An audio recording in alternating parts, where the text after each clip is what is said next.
The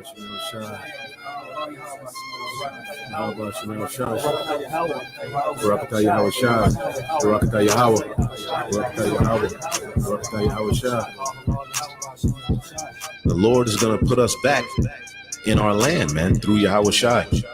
We're going to be sovereign. We're going to rule. We're going to win. We're going to have everything in abundance, man. Our heart's desire, and our enemies will be our footstool. Psalm 37. Fret not thyself because of evildoers, neither be thou envious against the workers of iniquity, for they shall soon be cut down like the grass, and wither as the green herb. Trust in the Lord, and do good, so shalt thou dwell in the land, and verily thou shalt be fed. Delight thyself also in the Lord, and he shall give thee the desires of thine heart. Commit thy way unto the Lord, trust also in him, and he shall bring it to pass. And he shall bring forth thy righteousness as the light, and thy judgment as the noonday. Rest in the Lord, and wait patiently for him. Fret not thyself because of him who prospereth in his way, because of the man who bringeth wicked devices to pass. Cease from anger, and forsake wrath. Fret not thyself in any wise to do evil, for evildoers shall be cut off, but those that wait upon the Lord, they shall inherit the earth. For yet for a little while, and the wicked shall not be. Yea, thou shalt diligently consider his place, and it shall not be. But the meek shall inherit the earth, and shall delight themselves in the abundance of peace.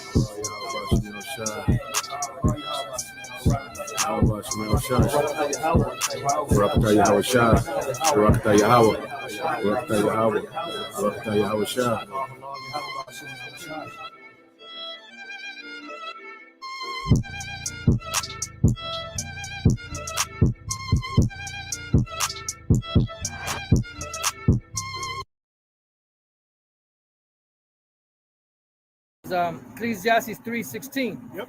And moreover, I saw under the sun.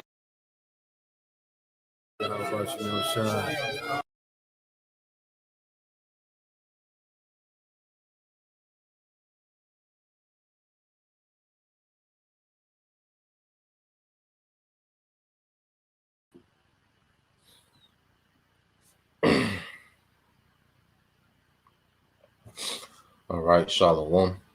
First and foremost, I would like to give all praise and glory unto Yahweh, Bahashem, Yahweh Shai, Bahashem, Kakodash. Double honors to the apostles and elders of GMS who rule well, teach well, being great examples to his younger brothers. And peace and blessing, salutations to the hopeful lake out there pushing the word and truth and in sincerity across the four winds in the name of Yahweh, Bahashem, Yahweh Shai, pushing to get up out of here. Shalom to the hopeful lake, the believers, the listeners whom have came back to the obedience of the scriptures through faith in Yahweh, Bahashem, Yahweh Shai. All right. What I want to get into, all right, this morning, okay, is dealing with unfit rulers, dealing with Esau, Edom, because the more we learn, about, this wicked society, the more, unjust, okay, the more, we see the injustices and, the wickedness and the oppression and just how Esau, Edom is not fit to rule the earth, man. Okay, this man is an extremely wicked ruler in the planet Earth, okay? And under his rulership, it only gets more and more oppressive, okay? And now we understand that he wants to go digital with everything, and that's just to put people, okay, under more oppression, to put more burdens on people, okay, to separate people from real resources while he, sucks up all the real resources. He wants to throw you in the metaverse while he enjoys the real earth. Okay, he wants to give you digital currency while he has all, the raw materials of the earth, man. Okay, this man is a very unfit ruler. Okay, he's extremely wicked. He's extremely unbalanced. He's extremely unjust in how he deals. Okay, in the earth. Okay, now I got a video I want to get into, and what we're going to do, we're going to see how wicked Esau rules, and how he governs the people and how he distributes, wealth very unevenly in the earth. Okay. And then we're going to go into, all right, how we did when we was in power, going to the times of David, and I found a heavy article, man. I can't wait to bring this one out. But young, I got some heat for you, brother. You know, Corner Wolf, I got some heat for y'all, brother, this morning, man. You know, yeah, we finna go there. You know how we do. Hey, well, let's also get that Job 9:24. Let's get that. Um, let's go ahead and get all these precepts lined up. I'm gonna load up the video. Um, let's see. Let's get that Job 9:24. Let's get let's get that in the book of James.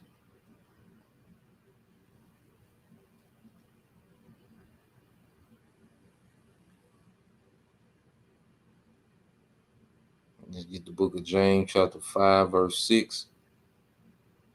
Let's go ahead and get Sirach 10 and 8.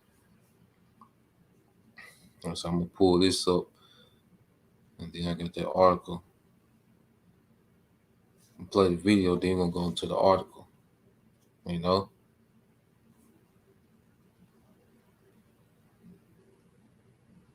Let's get Proverbs 11 and 1. Now this is the brother Bayan Yasha, Proverbs 29 and 2 says, when the righteous are in authority, the people rejoice. But when the wicked beareth rule, the people, mourn. The people mourn. All right. And there's a great mourning, all right, in the earth under the rulership of Esau Edom. There's a grave amount of suffering, man. You see, the earth was made to be in abundance. Okay. Under Esau, everything is scarce. It's almost like Lion King, when Mufasa was ruling. Everything was flourishing. The scenery. You seen life.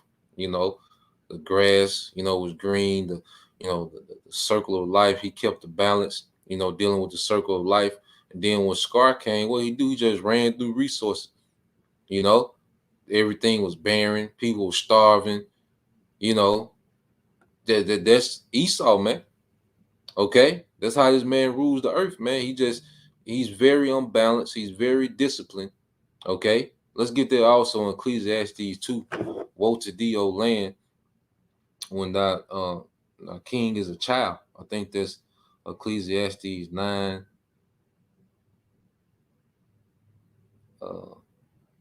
Might be. Let me see.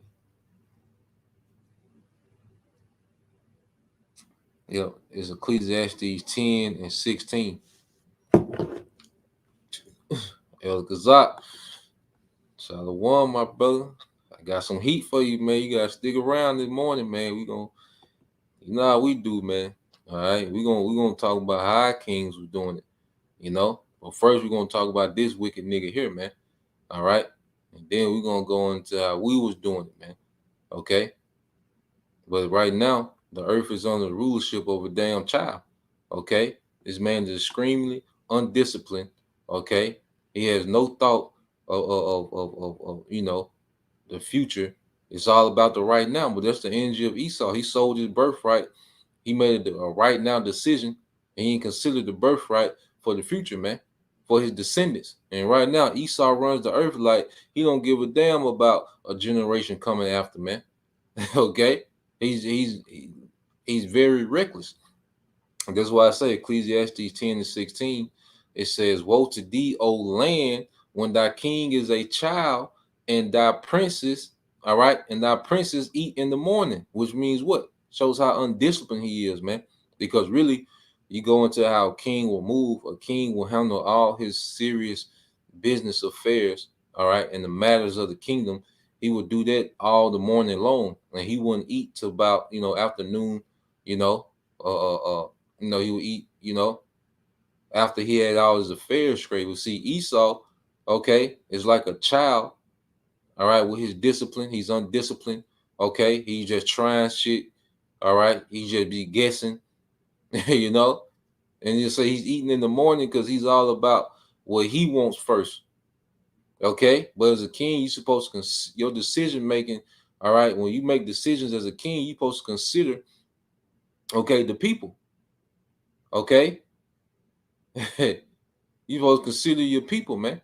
All right, so let me cue this up.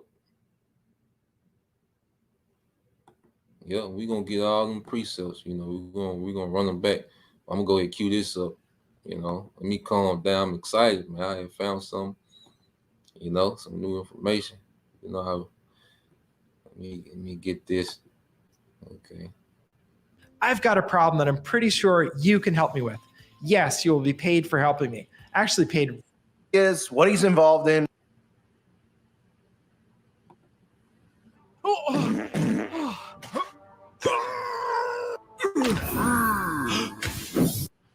You have to force behaviors, and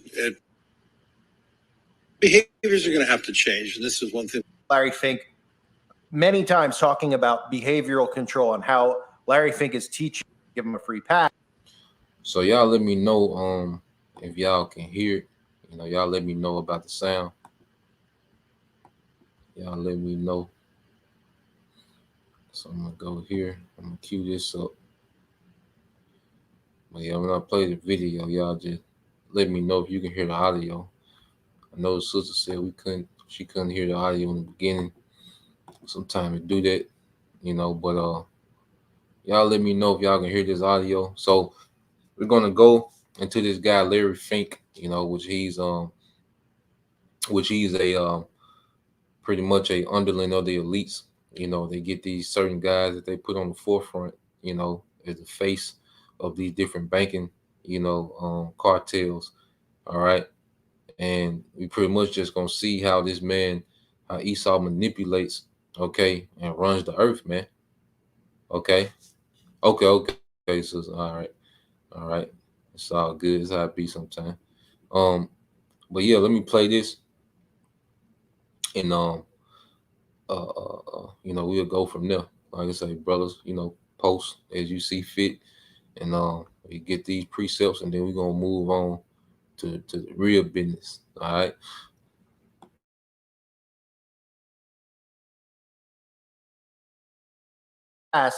Is because Larry Fink's a buddy of Donald Trump, but we're supposed to believe that Larry Fink is wonderful and great.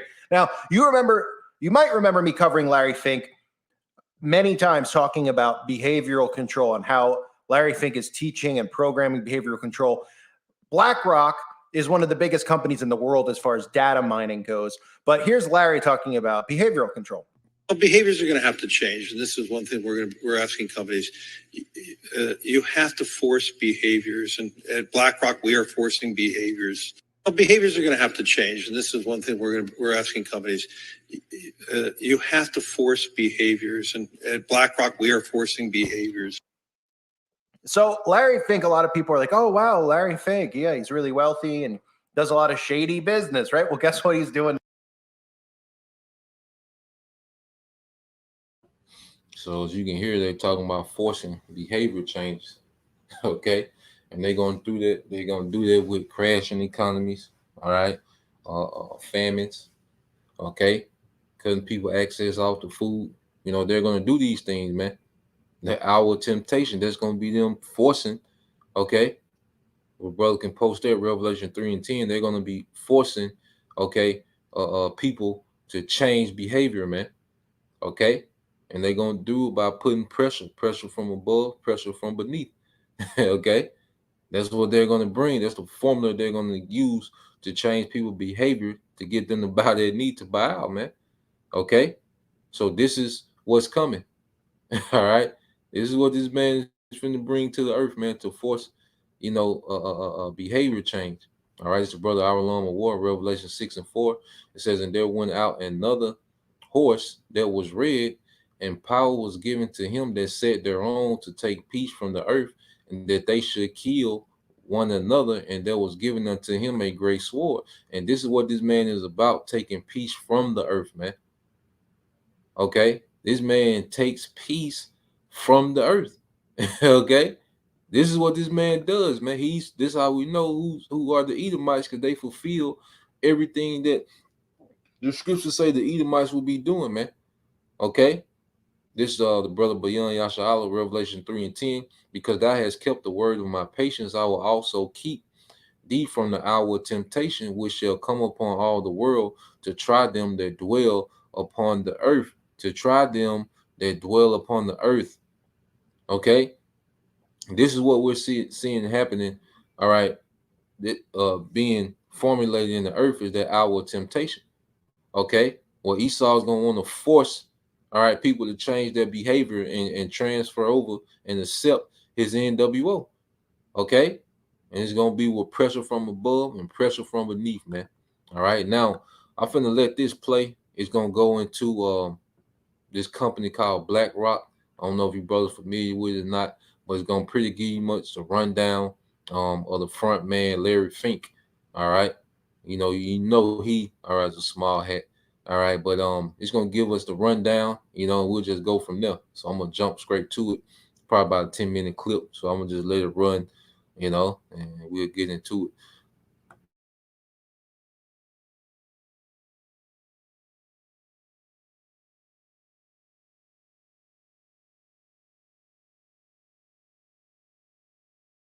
Think directly. And now Larry's going to be rebuilding Ukraine with your tax money. This is a company most people have never heard of, and this company quite literally owns the world. Most US banks are controlled by BlackRock. BlackRock owns all the major pharmaceutical companies. BlackRock owns most of the mainstream media, and BlackRock oversees roughly 10% of all stocks traded worldwide. And this company is now taking over governments. All of this has allowed BlackRock to amass $10 trillion in assets. Yes, trillion. BlackRock is worth half of America's total GDP. It's so crazy that the US and Chinese government now rely on BlackRock to escape recessions, with BlackRock's founder and CEO now sitting on the boards of the influential Council on Foreign Relations and the World Economic Forum. In the words of Henry Kissinger, whoever controls the money controls the world, and no other company in history has had this much global influence. And what's even crazier is that BlackRock did this in just 34 years. But you want to know the best part? You've probably never heard of them for a reason which will become clearer later on, because after you watch this video, you will soon understand the real-world consequences of BlackRock's vast control. Full-scale invasion, the likes of which we haven't seen since World War II,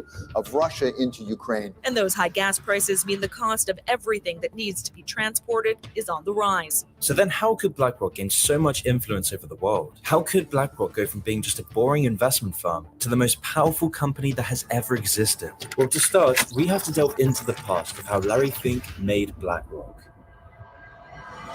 Larry was born into a wealthy Los Angeles family in 1952, and from the start, he was always hungry for power, with his early years spent pursuing a career in politics, where he would gain a BA in political science from UCLA. However, he soon enough realized that politics isn't where the real power is, money is. Following this, he changed his focus early on to go into banking and real estate. And while at college, Fink was immersing himself in the world of the rich and powerful, having been a full-time member of the secretive Kappa Beta Phi, a group that's members included Michael Bloomberg and the Goldman Sachs chairmen. Fink took full advantage of these connections and started a career in the mortgage bond department at First Boston, a boring New York-based investment bank. This was where Larry would make his mark on the financial world, because over his time at First Boston, Fink became one of the highest earning employees, generating over $1 billion. He was unstoppable, and it seemed like he was going to be crowned CEO. Larry became an expert in these little understood investments during his time. However, this success didn't come without a price. He wasn't going to make this money for someone other than him, and so he began creating a ticking time bomb, and only he knew how to defuse it. So in 1986, his risky practices and ambition caught up to him. After a few too many risky trades, Larry made a huge blunder. He lost $100 million of this bank's money in just the space of months. All the goodwill and reputation he had gained was crumbling into dust, leading to him being banished from First Boston. It seemed like world domination was just a silly fantasy, that he would never make it to the top. However, Fink wasn't giving up his power this easily. Instead, he would use this disaster to his advantage, vowing to make risk management and avoidance his main focus from now on. And so after becoming unemployed at age 36, Fink would team up with some of his old connections from Kappa Beta Phi, and in 1988, BlackRock was formed. In no time at all, Larry was making bank. In just 5 years, BlackRock went from being worth $5 million to over $8 billion. However, it wasn't all smooth sailing. During this time, a power struggle would emerge between who would control BlackRock's future, because Fink wanted a bigger piece of the pie. He didn't want to share his plans for world domination. So in 1995, he would pressure one of the co-founders, Schwartzman, to sell their stake in BlackRock for $250 million, a stake that would now be worth over $12 billion alone. But after these power games, Larry Fink's path to world domination was unstoppable. Larry Fink became more and more powerful over the next decade, but this still wasn't enough for his ambition. Now, earlier on, I mentioned a ticking time bomb that Fink helped create in his early days at First Boston. Well, this time bomb was now ready to explode, and in 2008, the worst financial crash since the Great Depression struck the world. Traders saying this is the craziest day they have ever seen in these markets. Veteran traders saying they've never. Recordings just got better. Hey, it's Dana from StreamYard. I'm so excited to announce that local. See anything like it. The movement in oil prices so fast. The most serious recession in decades. And that means life, as most Americans know it, is about to change. And the best part is, this was all under Larry's control. Larry Fink's mortgage-backed securities had been the fuse all along. And because Larry Fink knew the 2008 crash would happen, BlackRock's focus on asset management sealed them from the crisis. In fact, this disaster was an opportunity for Larry Fink, because Larry was the only man on Wall Street who could fix this crisis. And so with Larry's personal connections with the Treasury Secretary Timothy Geithner, BlackRock secured an uncontested contract to manage the assets of multiple banks that crumbled during the crisis, exploiting this disaster to become the most powerful man on Wall Street. But still, this was only Wall Street. This still wasn't close to world domination. So how could Larry Fink control governments and the world economy? Well, BlackRock made another breakthrough by offering ETFs. Now, this might sound quite technical, but ETFs are a type of investment fund that puts money into all the companies in a certain industry. And these new investment funds proved wildly popular because of the stability and solid returns. And unsurprisingly, BlackRock became the largest player in this new market, reaching the top of its industry, sucking up money from everywhere using its new money management platform. From the biggest banks to the smallest retirement funds, BlackRock had a hand in it all. BlackRock was starting to control everything. They bought stakes in pretty much every major corporation on the stock market. I mean, if you look into who owns pretty much any major company, you're almost guaranteed to find BlackRock's name. Larry could also see the power technology would have in the future economy, which is why BlackRock poured masses of wealth to build a supercomputer that analyzes what investments will make money. This program, named Aladdin, would go on to manage over $20 trillion worth of assets for BlackRock. For context, $20 trillion is more than the entire United States' GDP. BlackRock would then use this money and its assets to further exert their control over the economy. And now they are inextricably tied to governments. And like 2008, the Federal Reserve hired BlackRock to manage their investments to protect them from coronavirus-led recessions. And BlackRock has used this dependence to grow their empire even further, allowing Larry Fink to be a billionaire oligarch that holds unprecedented power over not just the economy, but the entire world. He controls trends, culture, foreign policy, and the banks. He has world leaders at his beck and call, with BlackRock overseeing assets worth 10% of the world's global economy. BlackRock now owns stakes in every industry, from media companies, banks, oil companies, and weapon manufacturers. And in recent years, the consequences are becoming dire as Larry Fink begins to exert his control over the world. One of the ways BlackRock controls the world so well is through its control of the media. Together with Vanguard, an investment company they also partly own, BlackRock now controls 18% of Fox, 16% of CBS, 13% of Comcast, who themselves own NBC, MSNBC, CNBC, and Sky, and they even own 12% of Disney. This is very important because it means that for any of these companies to decide on company policy, they must now also consult with BlackRock before doing so. And it's just the same with big tech. BlackRock is now the biggest institutional investor in Google, Facebook, Twitter, Amazon, and so many more. I mean, the list of their investments in companies is just endless. And by extending its reach in such a dramatic way, BlackRock now has control over more than 90% of the media, which might also be why you've never heard of them. Because controlling the media is a very important step for BlackRock to take over the world. If everyone knew the consequences of BlackRock owning over $9.5 trillion in assets, some questions might start to be raised. And you see, BlackRock's control isn't just extending through information in the media, but also through the entire world's economic and political data. And as I mentioned before, this is all done through Aladdin, where Aladdin accurately predicts the outcome of every single investment. But the question is, where does Aladdin get this information from? Well, that's where things become very jarring. You see, because of BlackRock's ownership of banks, insurance companies, social media giants, and even pension funds, Aladdin now possesses huge amounts of personal data on everyone. Everyone who has ever knowingly or unknowingly given BlackRock money. And with such a powerful tool under their arsenal, everyone now wants a piece of the pie. And by controlling this much data, BlackRock now controls governments, because BlackRock can use this data to sway companies and even government decisions. For example, BlackRock successfully lobbied to get a contract to manage the EU's regulation of banks. However, this backroom deal is now being investigated as BlackRock themselves own the banks they should be regulating. And this is just one of the many examples of these sorts of actions. A 2016 study in the Journal of Finance documented that investment companies like BlackRock show, quote, widespread behind-the-scenes intervention in the companies that they own stakes in. And this problem only gets worse as BlackRock owns stakes in nearly all major publicly traded companies. And now with our current recession, BlackRock is buying as much homes and real estate as possible, causing regular house prices to skyrocket. BlackRock profits when a society doesn't own their homes but rents, because BlackRock can squeeze even more money out of the economy through mortgaging off these artificially inflated homes. But this whole situation becomes even more sinister when you realize BlackRock's power is now being compromised by other actors. For example, in August 2020, BlackRock became the first foreign company to be allowed access into China's mutual fund industry. This means that BlackRock can now invest and own parts of Chinese companies. God only knows what BlackRock promised Xi Jinping if they're allowed in. But by being allowed in, BlackRock now works with companies that are blacklisted by the US. One example is BlackRock's investment in a CCP-owned company called Hikvision. Hikvision makes security and communications technology for both civilian and military use by the Chinese government. And they're also known for their wide-scale human rights abuses. How do you think your facial recognition technology will change China? Everything happened in the public can be record. Now, this money being invested into China isn't just BlackRock's own money. Most of this money comes from the pension funds and bank accounts that ordinary people pay into BlackRock inadvertently. Through BlackRock controlling banks, people have no choice about whether they give BlackRock and the CCP this money. That's if they even know about BlackRock. This recent trend of BlackRock funding authoritarian regimes can only mean bad things for Western democracy, because this empowers regimes like China and Russia. It gives credence to dystopian regimes. And this trend is now promoting others to do the same. I mean, BlackRock recently recommended that their investors triple their investments in China. This would place billions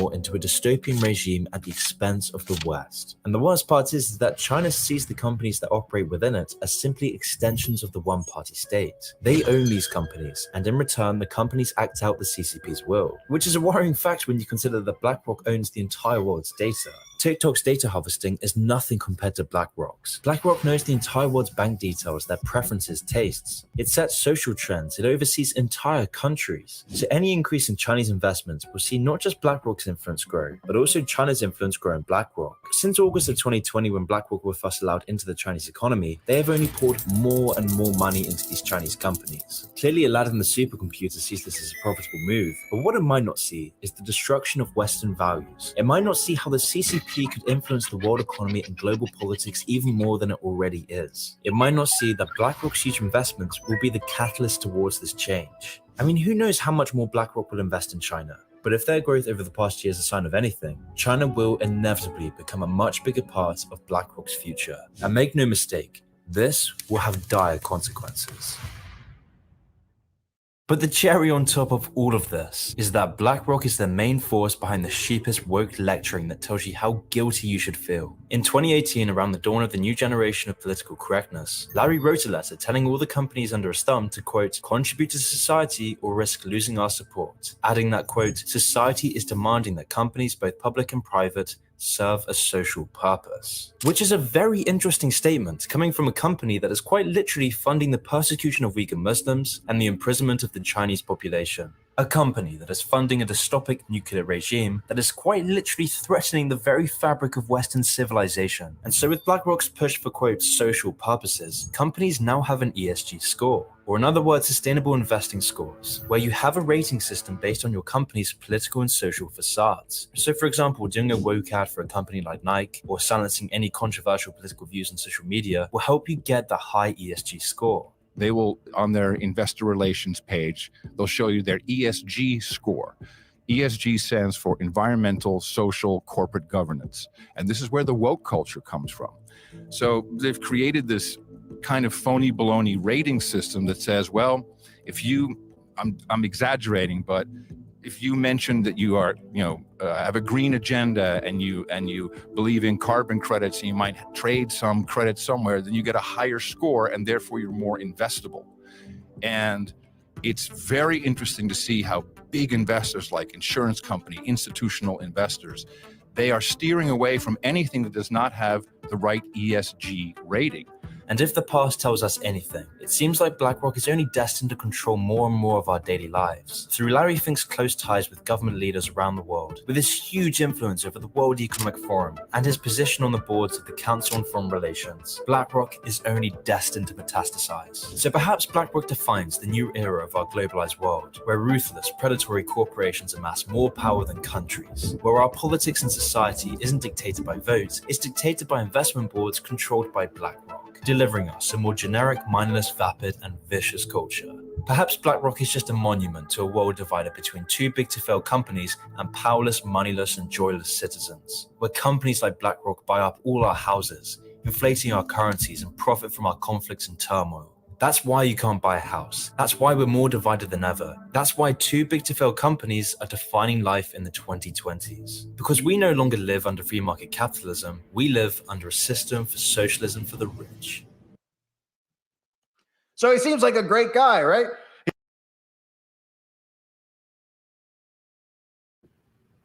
Okay, so as you can see, all right, Esau is a grimy nigga running the earth, man. Okay, he benefits off the suffering of the people. Okay, he benefits off you renting and not owning. He benefits off wars, which the wars that the citizens pay for. And see, all they do is manage taxpayers' money, okay, and fund what they want to fund while they constantly heap up wealth to themselves, man. Okay, this man is a very wicked and unjust ruler, man. Okay, now let's go here. All right, let's get some previous precepts that brothers put. Okay.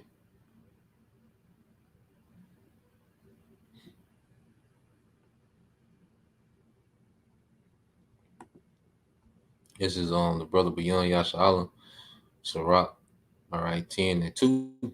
It says, as the judge of the people is himself, so are his officers. All right. And this guy, Larry Fink, is nothing but an officer, all right, of the elites. Okay. He's one that front men that's out here moving and shaking, okay, and manipulating money system, manipulating governments, and furthering oppression, man. Okay, it says, in what manner of man the ruler of the city is, such are all they that dwell therein. That's why it's such a grimy environment in the earth, man, because the rulers are grimy. Everybody's in that get over spirit, okay? Everybody's in that, they just trying to win, and they don't care how much you lose, they want to win, okay? For self spirit. That's because that's the spirit that Esau Edom is in, man. Okay, this is GMS pray always hope for elect. Proverbs 16:12, it says, it is abomination, all right, to kings to commit wickedness, man. And this is all that the current kings of the earth, okay, these elites, okay, Amalek, this is all they do. It says, for the throne is established by righteousness, and they establish a throne in wickedness and deception and deceit. Okay, that's why when you go to, all right, the book of let's see,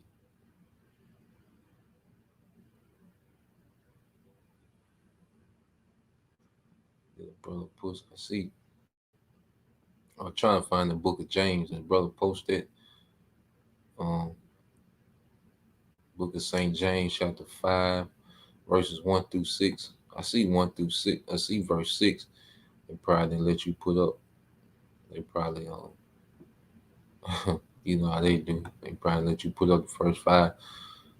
Yeah, but if a brother can put that up, St. James chapter 5 verses 1-6, and we'll transfer over, all right, to a ruling in righteousness, man. All right, this is the book of Proverbs chapter 11. Okay, and 1, it says, a false balance is abomination to the Lord, but a just weight is his delight. Okay, and Esau rules the earth in a very false balance, and how he manipulates the money system, man. First off, it's not real money, paper. Okay, there's an extremely, all right, false balance. All right, and then the way he distributes it is extremely wicked, man. And he keeps people in a rat race, man. This man gives you just enough to get by. Okay, this is how this man gets down by giving you just enough to get by, man. Okay? So the scriptures, all right, speak against how this man runs the earth, man. It's the book of James, chapter 5, verse 1. It says, Go to now, ye rich man, weep and howl for your misery that shall come upon you. Because these men are so used to living extremely luxurious and carefree. Okay? Well, these same men are finna be in misery, man. Okay? It says, Your riches are corrupted, and your garments are moth-eaten. Okay? This man has corruptible riches, man. The way he has gotten everything has been very grimy. It's been at the expense and the blood of a lot of people, man. Okay, the suffering. This man gets richer off suffering, man. This is how the system is set up. The more you suffer, the less you own, the less you have, the more he benefits, man. Okay, verse 3 says, Your gold and silver is cankered, and the rest of them shall be a witness against you. All this money that he has heaped up in his personal treasuries, okay, and he constantly sucks more and more out the earth. Okay, that's gonna be a witness against him, man. All this stored up wealth that he has, and he's not using it, okay, to benefit the earth. Okay, it says, and shall eat your flesh. It says, and the rest of them shall be a witness against you, and shall eat your flesh as it were fire. Ye have heaped treasure together, all right, for the last days, okay, in these times. He just heaping up treasure for the last days.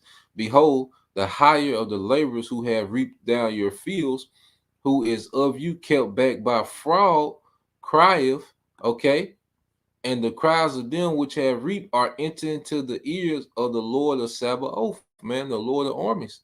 Okay.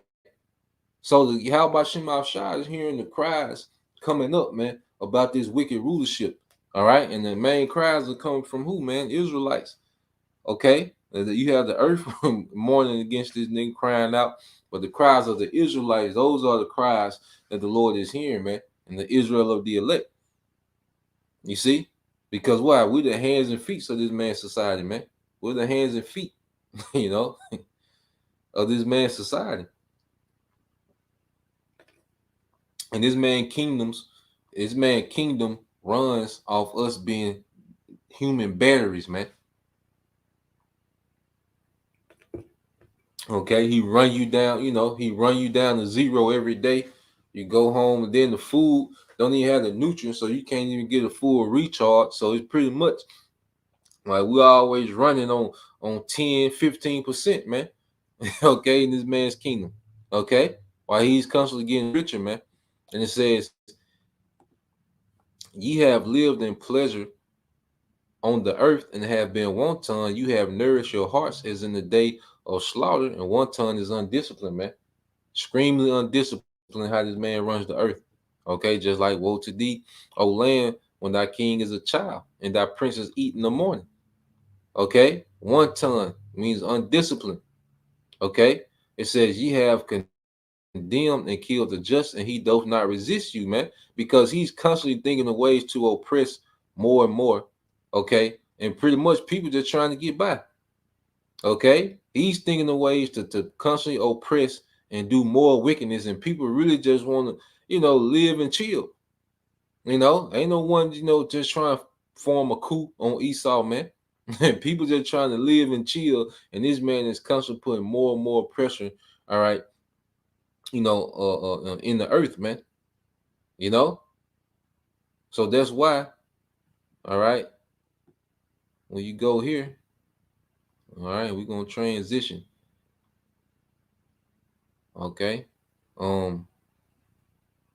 Let's see.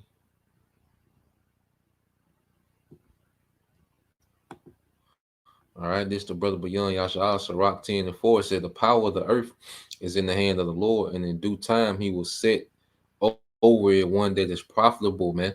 Okay, because Esau was not profitable to the earth, and we almost in that due time. Okay, where the Lord is going to set one over the earth that is profitable.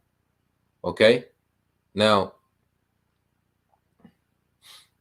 let's go here, and we're gonna transition through this precept. I think the brother GMS Spiritual Art put it up. Yep, here we go. All right. This is GMS Spiritual Art 144K. This is Sirach 10 and 8. It says, because of unrighteous dealings, injuries, and riches got by deceit, the kingdom is translated from one people to another. Okay, the kingdom is translated from one people to another, and this is what we're seeing happening in the earth, the translation, okay, of kingdoms. All right, and it's gonna be this from the wicked Edomites, okay, to the elect of Israel, beginning with Yahweh Shai, that's gonna reign in righteousness, man. Okay, now what I want to do real quick is to go here. Now, when it came to the building of the temple, all right, and you go into the book of Chronicles. All right.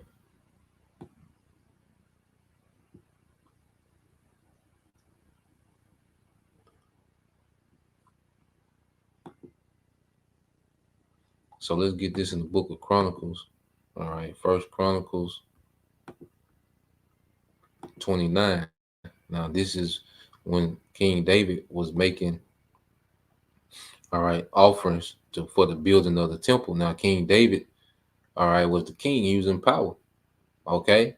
And what he did when it came to the resources needed to build the temple, all right, it was King David who provided the bulk of the resources. Okay. And we're going to read it.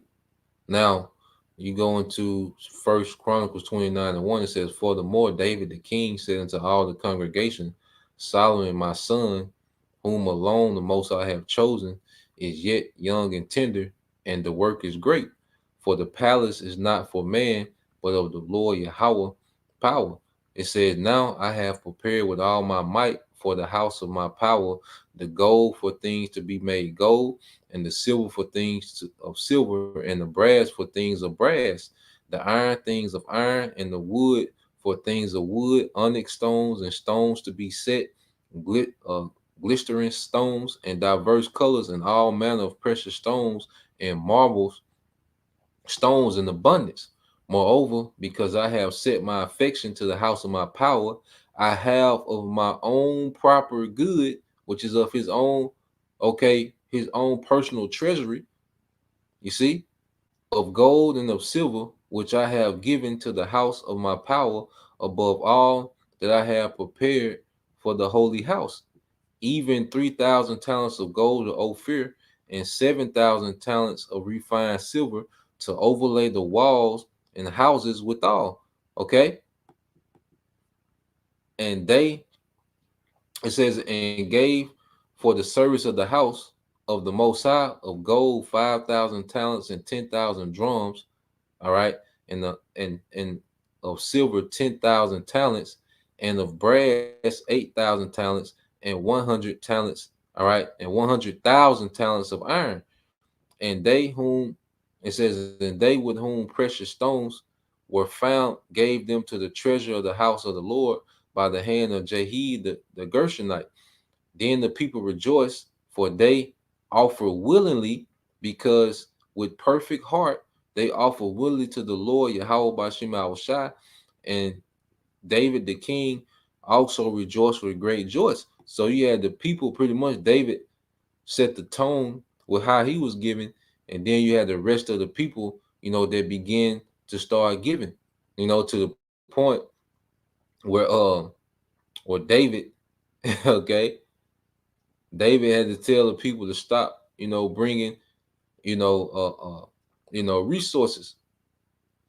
Okay, he wasn't, he was a disciplined king. He ruled in righteousness, man. He wasn't trying to suck the people dry of their resources. Esau, if this was Esau, he would have kept saying, well, look, we don't have enough yet, what else, can we, let's keep giving till we get to it, he'd be wicked with it, man. He would use this opportunity to suck the people dry. Okay, but King David came out of his own treasury and pretty much set the tone of giving, all right, for the temple. Now, let's get this article,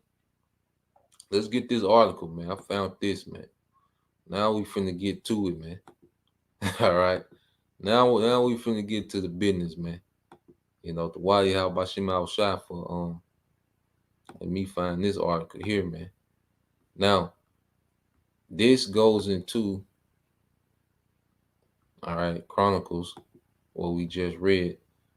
All right, and it's gonna kind of all right, it says how David systematically invested his hard-earned treasure with the Most High. Okay, because hey, he got these treasures through war. Okay, now when you go here, I want to jump down.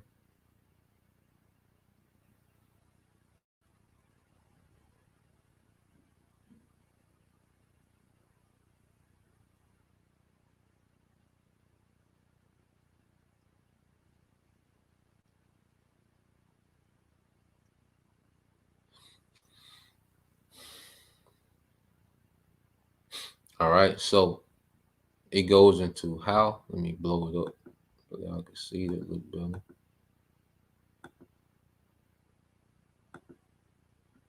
All right.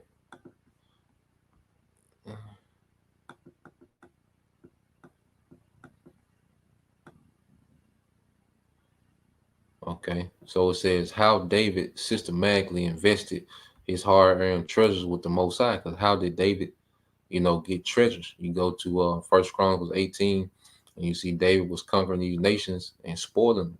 Okay, and it says this study reveals David's heart. Remember how Yahweh told us in Matthew 16, Matthew chapter 6, verses 19 through 21. All right, that where our treasures are, there where our hearts really are. David shows us where his heart was by what he did with his treasures. We need to quietly think on this example and ask ourselves, hold on. All right.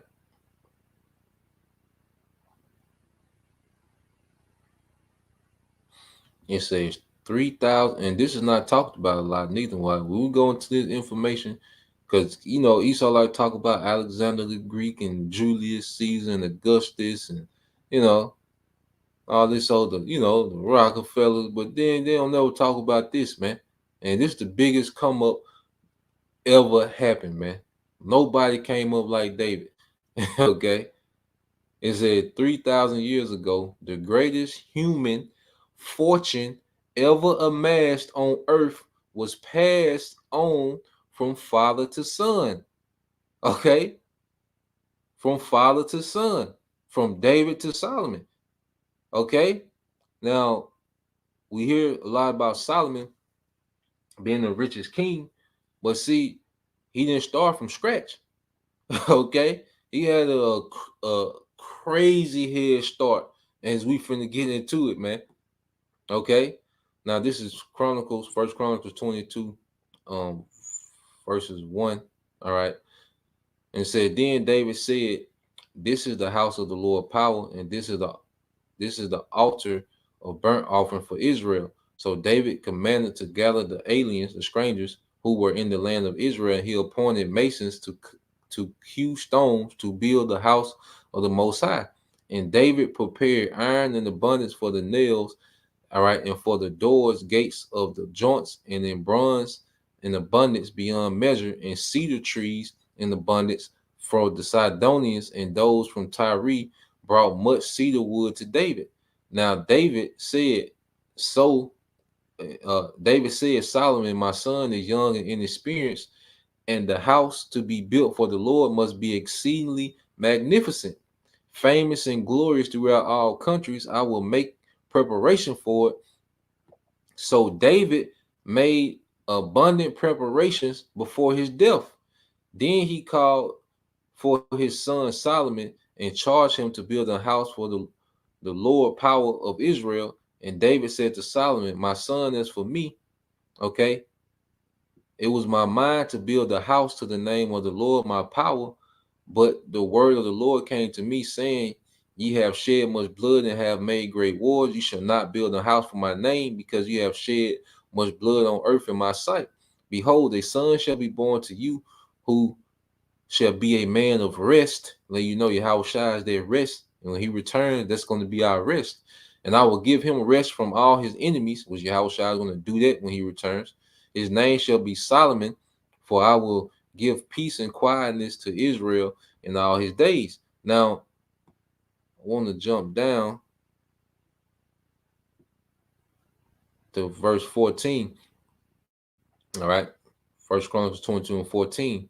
It says, Indeed, I have taken much trouble to prepare for the house of the Lord 100,000 talents of gold and 1,000,000 talents of silver and of bronze and iron beyond measure, for it is so abundant. This is King David's own personal treasury that he's giving out of, man. 100,000 talents of gold. Okay. Now, let's get down to the numbers, man. Okay. Beyond, where you at? You still here, man? You let's get down to the numbers, man. Okay. Y'all gonna stop playing. All right. Now, when you get to these numbers, all right, it says King David in 970 BC gave Solomon 1,000,000 talents of silver. That means somewhere between about 100 million pounds. Listen to the numbers, man. 100 million pounds of silver or 50,000 tons of silver. Okay? 50,000 tons of silver. You see that? Because what was that they found in Africa not too long ago? They found so many tons of gold. Okay? This don't even compare. All right? It said that amazing amount of silver would be worth 30 to 50 billion dollars today at recent market closes of about 32 ounces. Okay, 30 to 50 billion dollars worth in silver. Okay, that King David gave, all right, for the building of the temple. Okay, David also gave Solomon 100,000 talents of gold. This is about 10 million pounds of gold, or 500 or 5,000 tons of gold. That amazing amount of gold will be worth about $267 billion today at $1,725 an ounce. Okay, so you talking about a little bit over 300 billion that David gave out his own treasury, all right, to Solomon, man. Okay, 300 billion. Now, because I say, of course, everybody, Solomon was the richest. Well, David wasn't no. You remember, David was a shepherd boy. Who came up like this in one lifetime, man? You can't find them. Okay. Well, they don't talk about this though. But we gonna talk about it. It says, so how much wealth did David, God's servant, really have? If you dig into the research behind today's commodities market, you will find the following facts in the endless tables of records kept in the precious metals archive. In all the history of the world to 1835, there was no more than 20,000 tons of gold ever produced.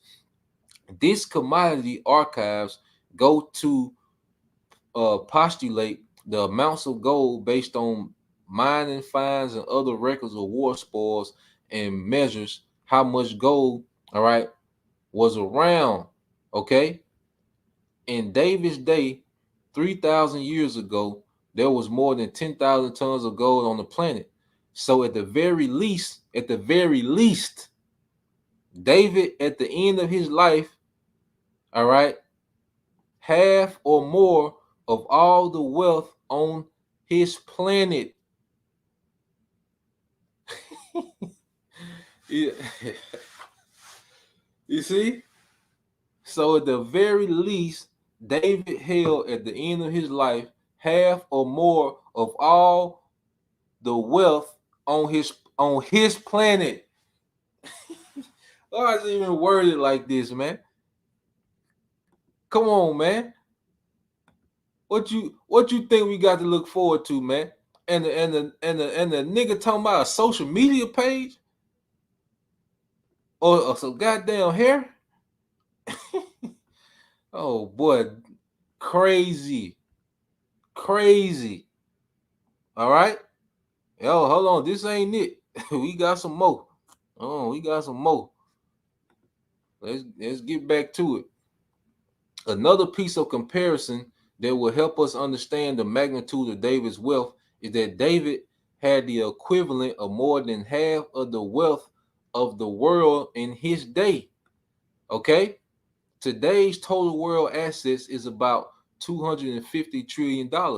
So, in terms of 2011, if someone had half of the wealth of the world, they would be a person that would have $125 trillion of wealth. That is 10 times, all right, the total GNP of the USA. David had more money in his treasury than America.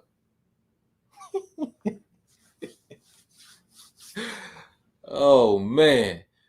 Yeah, well, I've been hyped. I've been reading this, you know. Oh man. Now, let me show you this, man.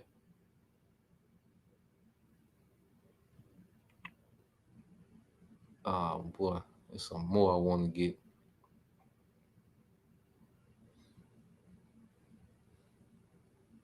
And then that's just the gold, like the precious stones, the marble, the woods of cedar. Okay. There's another one. Hold on. Yep, here you go. All right. It said, just to help put this into perspective for us living in 2011, David, who lived in 1000 BC, had 1 million more pounds of gold than we as a nation have in Fort Knox, the largest gold holdings of the wealthiest country ever in history, the USA. You see this? David could have bought America and been straight and still been straight.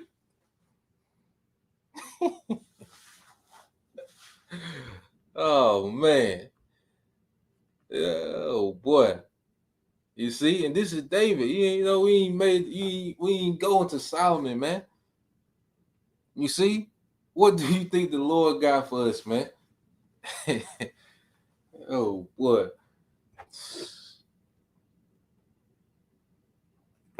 If this don't have you tapped in, I don't know what is. Especially the Israelite man. If this don't have you tapped in, you know, you talking about some goddamn hair, social media, and come on, man. Okay, for your regular ass social media, yeah, boy. And you gotta think, like America, like Esau, he has this complete planet. Like when you go to what King David, what with King David, what he was over. Let's just pull up a map real quick.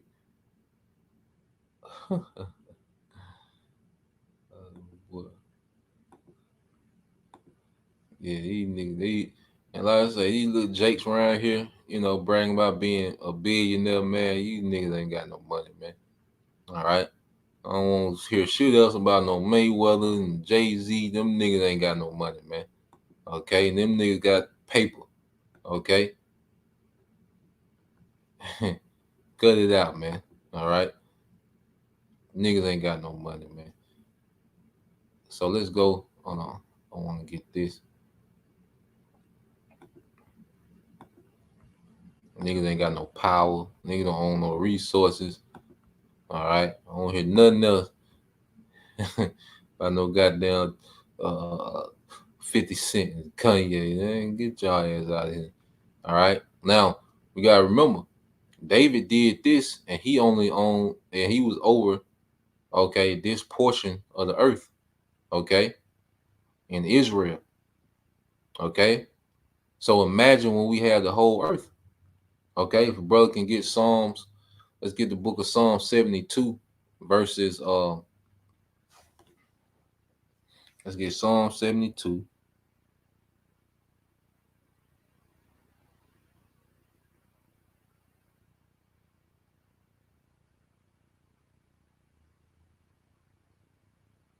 Let's get Psalm 72. Let's get verses 1 through 4. And let's get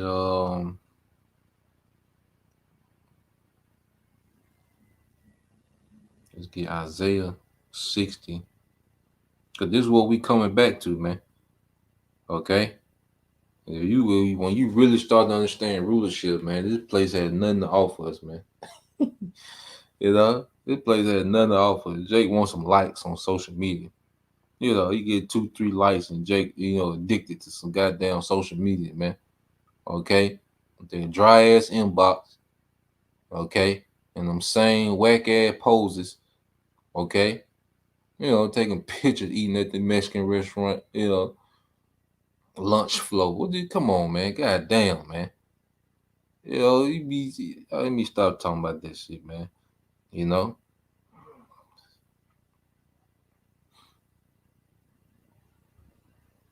All right, let's get Isaiah chapter 60, verses 10 through 14. We'll end it there. But yeah, I wanted to bring that information out, man. I'm gonna let me put this article. If you brothers wanna go into it some more. But yeah, I'll read that this morning. I was jumping like John Moran over here, man. Shit. This my type of language, goddamn. All right, this is our war Psalm 72:1. It says a song for Solomon. It says, "Give thy king thy judgment, O power, and thy righteousness unto the king's son." Okay. It said, "He shall judge thy people with righteousness, and the poor with judgment." Okay. And it said, "The mountain shall bring peace to the people, and the little hills by his righteousness." And this is Yahweh Shemel Shai setting up Yahweh Shai in the earth to reign in righteousness, man. Okay. I think put verses 5 through 6 too. 5 and 6. Bible Shai of this Psalm 72.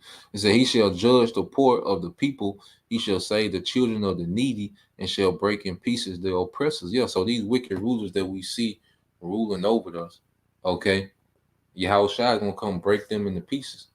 Okay, he's going to shatter this empire. Okay, and our oppressors are going to captivity, and that's going to be our peace. Okay, and we're not going to be needy anymore. Okay, right now we're in a position of being needy. Okay, having to go to permission to do this and get permission to do that, and being limited on how we really can move in the earth. But that's going to be cut out. Okay, and the brother gets St. John 10 and 10 as well. Okay. Oh man.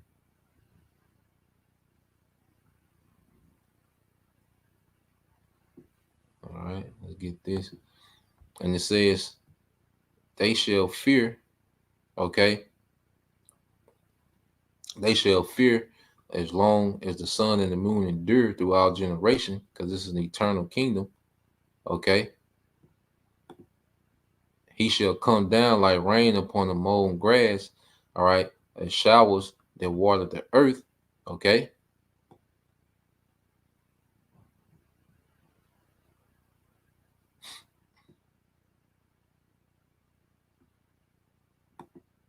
Verse 7 says, "In his days shall the righteous flourish, and the abundance of peace, so long as the moon endureth." You see? And then it says, so it's gonna be an everlasting kingdom. But it was one I wanted. It might be on down. Yeah, it's the next verse 8. That's the main point I wanted. Salaki. But yeah, verse 8, Psalm 72 and 8, and that's the main point I wanted.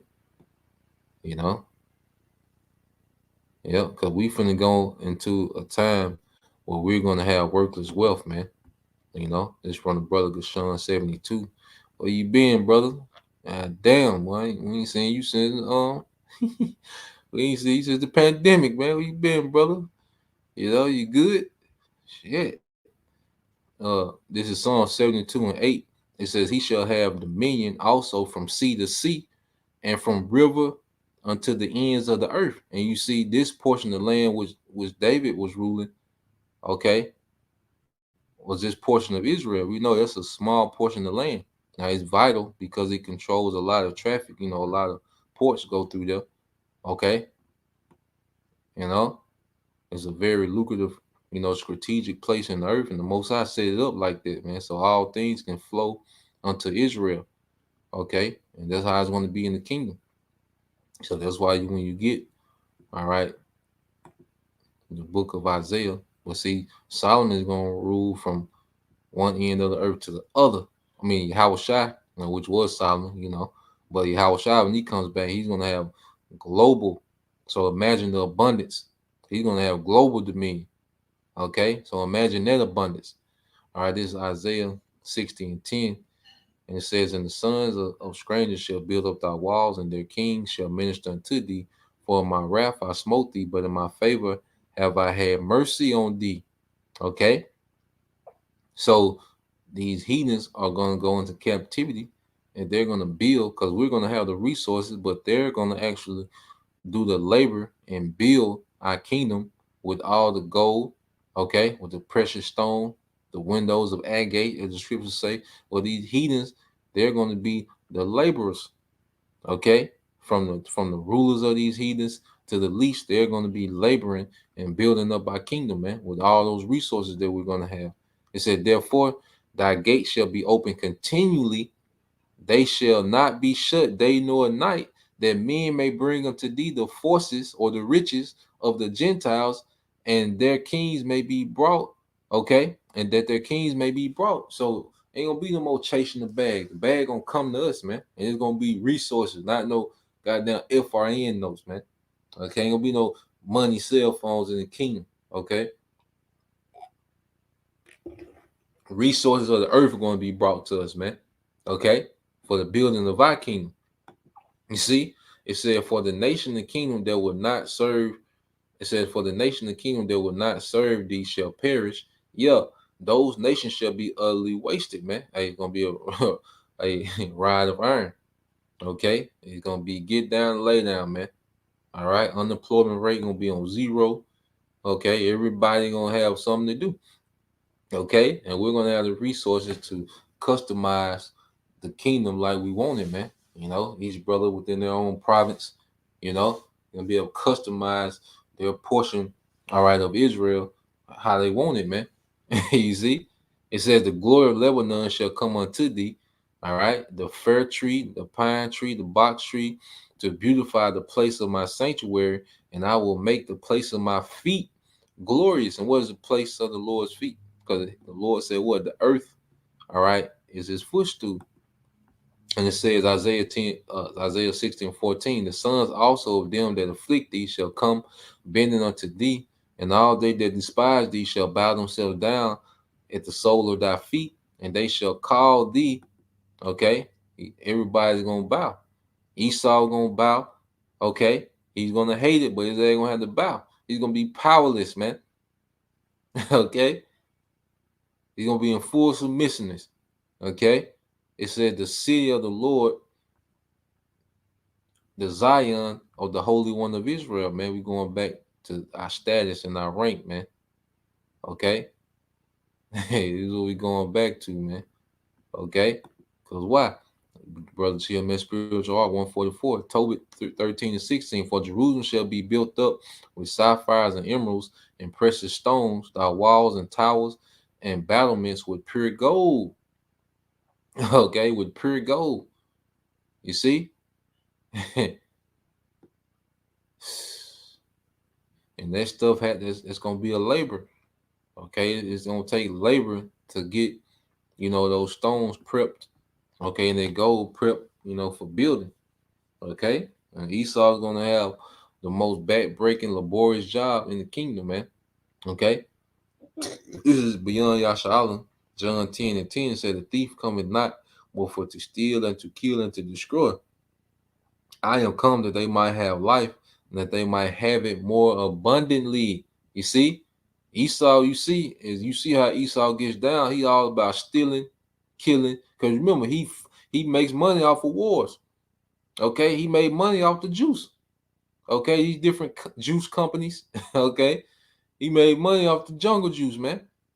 Okay, those big companies that was pushing, you know, they made billions.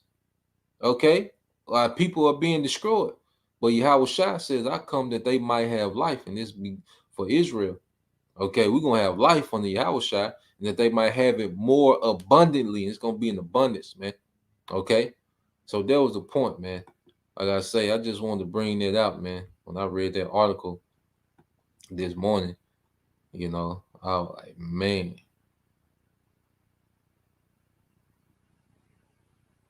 All right.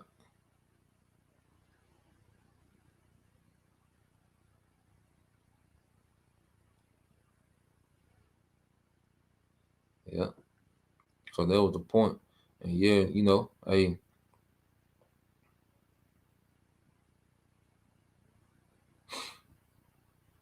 yep. Yeah, brother Gashan, you gotta keep pushing, man. You know, the spirit on you to teach, man. You know, keep teaching. You gotta go out there by yourself, man. You know, don't let nobody take your crown. You know, a man can't determine, all right, what you are, man. You know, matter of fact, real quick. Yeah, man. Real quick. Let's get that in if a brother can post that in First Corinthians.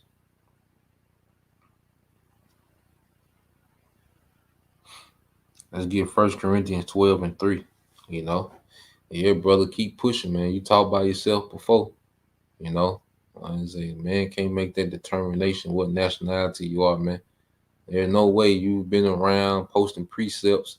Come on, man. You in the spirit. All right. Esau don't have that privilege to be in the spirit, man. You know. So like I say, you used to come around, you used to post precepts, you know, you used to teach by yourself, man. You know. So yeah, don't brother say don't let them doubt demons get to you, man, and keep pushing. Most I probably separated from them guys for a reason, man. But at the end of the day, you know, hey, go get down for your crown, man. It's the brother beyond Yashala, 1 Corinthians 12 and 3. It says, "Wherefore I give you to understand that no man speaking by the Spirit of the Most High calleth Yahweh Shai a curse, and that no man can say that Yahweh Shai is Lord, but by the Holy Spirit." So if you was able to receive the Spirit to teach, man, you an Israelite, brother. Okay, you an Israelite, man. You see. So you in that spirit of teaching, and you able to add on to these lessons, man. The Spirit not gonna allow Edomite to do that, man. Edomite gonna be offended. Edomite, you just seen what Esau do. Esau is doing. He with BlackRock. Okay, this man is trying to destroy the earth, man. Okay. This is brother Awalam Award, Romans 8 and 16, and said the Spirit itself bear witness with our spirit that we are the children of the Most High. Okay, so the Spirit is bearing witness that you are Israelite, brother. Go teach. You know, let the Most High make that decision of what He gonna do, man. You know, well, make sure you go teach, man. Brother, put that in Revelation that no man take that crown, man. Okay, you gotta remember the apostles, they got kicked out. You see, apostles got kicked out, man. You know, but they kept it moving, man. You know, we got to have that mindset. This is on the brother beyond Yasha Allah, Romans 14 and 4 said, "Who art thou that judges another man's servant to his own master? He standeth or falleth." And they can't make that judgment call and say you an Edomite, man. And you out there teaching, man. Okay, that's awful on their behalf, man. I don't know the details, ins and outs, man. But come on, man. It says, "Yeah, he shall be holding up, for the Most High is able to make him stand, man." And just pray for the Spirit just to pick up where you left off, man. And just keep pushing, man. All right, hey, we still have a time to get that crown, man. you know, this is Revelation 3 and 11 said, "Behold, I come quickly." All right. Hold that fast which thou hast, that no man take thy crown. And you see what we going into today, man. Hey, shit. All right. Ain't no way a man gonna tell me anything about not being able to go after this crown, man.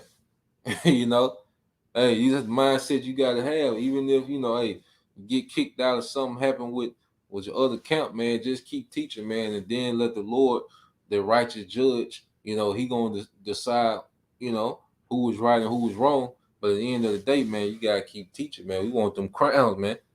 You know, hey, there's 144,000 thrones and crowns reserved, man. You know, so let's go get it, man. Let's go get it, man. If you can post precepts to a video, you can go have a camp. You know, hey, grind for your camp. Remember, David was a shepherd boy. Okay, he was a little shepherd boy, man, who wasn't even considered. And you see what he came up to, man, in one lifetime, man. And that's our story, man. You know, the outcast. You see, that's who Yahweh Shema Shai dealing with, the outcast, man. You know, so go do your thing, brother. You know, it ain't no hard feelings. You know, we don't feel no type of way. You know, I just remember we used to be, you know, around all the time. I ain't seen that much, man. You know, so that's why, you know, I kind of, you know, mention that, brother. You know, but hey, we ain't here to hold nothing against you or whatever happened. You know, but moving forward, man, go get active, man. Go get your throne, man. It's a throne. It's a throne. It's a throne for 144,000 men, man. You know, and don't nobody know who gonna make it yet, man. So we just here fighting to get to it, man. You know, but there was a point. You know, I say if you need, you know, need anything, bro, just come on the comment board. You know, when you know you need something, you know, get it, brothers, man. Don't be in that doubt. Let that doubt demon overwhelm you, man. Reach out. You know, get what you need to do what you need to do, man. Okay, you know, reach out on the comment board. You know, we here. You see, so Lord will, you know, you brothers, all right, and you few sisters edified. To the next time, say Shalom, call me Ashala, Abba, DTA soon, Shalom.